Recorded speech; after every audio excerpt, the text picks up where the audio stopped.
Beginning in 2 Peter chapter 2 and verse 10, and we began already noting some of these characteristics. We find that there are, as it begins, some spiritual characteristics, and then we'll find they have some moral characteristics, and then we just kind of broadened it a little bit broader than that and said there are some physical characteristics as well, and we'll see all of that as it goes on. Verse number 10, as we've already begun it, the Bible says, "But chiefly them that walk after the flesh in the lust of uncleanness and despise government.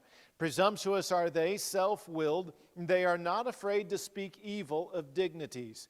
Whereas angels, which are greater in power and might, bring not railing accusation against them before the Lord. But these, as natural brute beasts made to be taken and destroyed, speak evil of the things that they understand not, and shall utterly perish in their own corruption." We've seen that, simply put, these false teachers are arrogant.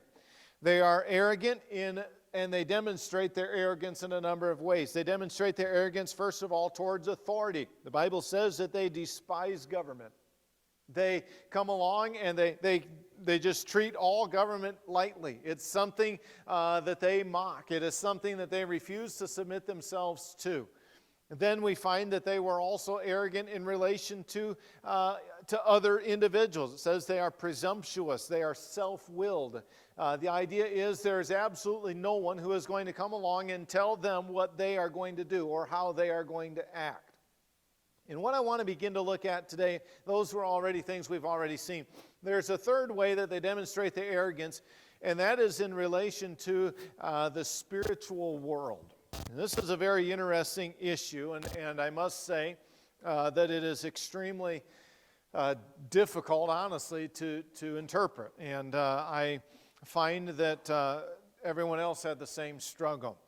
The statement is at the end of verse number 10 that they are not afraid to speak evil of dignities.